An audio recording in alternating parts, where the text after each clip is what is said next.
শিবির, যা শুধু একটি সংগঠন নয়, যা একটি প্রতিষ্ঠান, যা মানুষ গড়ার কারিগরে পরিণত হয়েছে ইতিমধ্যে, যে শিবির হাজারো মানুষ তৈরি করেছে, যে শিবির আজকে মানুষকে পথ চলার পাথর হিসেবে মানুষের সামনে নিজেদেরকে ওইভাবে উপস্থাপন করতে চেষ্টা করেছে। এজন্যে অনেক আগে ভারতে যখন মোহামেডান স্পোর্টিং ক্লাব লীগ শিরোপা অর্জন করেছিল, তখন কবি নজরুল একটি কবিতা রচনা করেছিলেন। আমি যখন পড়ছিলাম তখন মনে হচ্ছিল সেই কবিতার লাইনগুলো বাংলাদেশ ইসলামী ছাত্র শিবিরের জন্যও যেন আজকে তিনি থাকলে লিখে দিতেন। যদি এমন করে বলি, এই বাংলার অবনত শিরে তোমরা পড়ালে তাজ, সুযোগ পাইলে শক্তিতে মোরা অজেয় দেখালে আজ।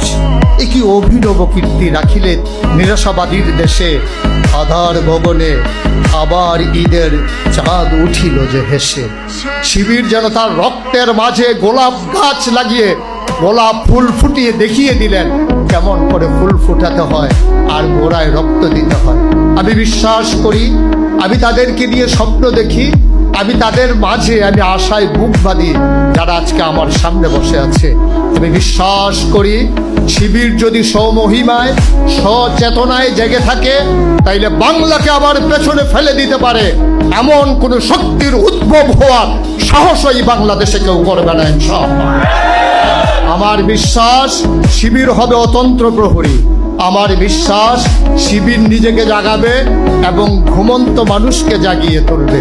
আজকের এই নবীন বরণ অনুষ্ঠানে আমরা যদি নিজেদেরকে জাগিয়ে নিতে পারি, সে পতাকা তলে ঐক্যবদ্ধ করে নিয়ে নিজেদেরকে গড়ে তুলতে পারি, আর নিজেদেরকে চেতনায় শাড়িত করে নিতে পারি, যেমন করে জেনেছিলাম আমি কে আমাকে পাঠালেন, তিনি নিজেই বলে দিলেন যে তিনি যে রব্বুল আলামিন। কেন পাঠালেন আল্লাহ তাও জানিয়ে দিলেন, ইয়া আইয়ুহান নাসু উবুদু রাব্বাকুম আল্লাযী খালাকাকুম ওয়াল্লাযীনা মিন ক্বাবলিকুম লাআল্লাকুম তাত্তাকুন।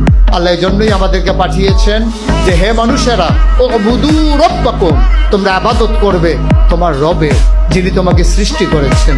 তিনি মায়ের আর বাবার মধুর মিলনে যখন তারা লিপ্ত হয়েছিল, তখন বাবার পিঠ থেকে মায়ের বুক থেকে দুফুটো পানি সবেগে নির্গত হয়ে যে জায়গাতে গিয়ে একত্রিত হয়েছিল মায়ের সেই রেহেমের ভিতরে দুফুটো পানি হয়ে গেল এক ফোঁটা রক্ত। এক ফোঁটা রক্ত সেখান থেকে হয়ে গেল এক টুকরা দুষ্ট, প্রলম্বিত হলো, হাত হলো, পা হলো, নাক হলো, মুখ হলো, চোখ হলো, মানুষে পরিণত হলো। এই পৃথিবীতে আসলে পৃথিবীকে সাজানোর জন্যে। সুতরাং আজকে যারা তোমরা নবীন, আজকে যারা তোমরা এসেছো এই আঙ্গিনায়,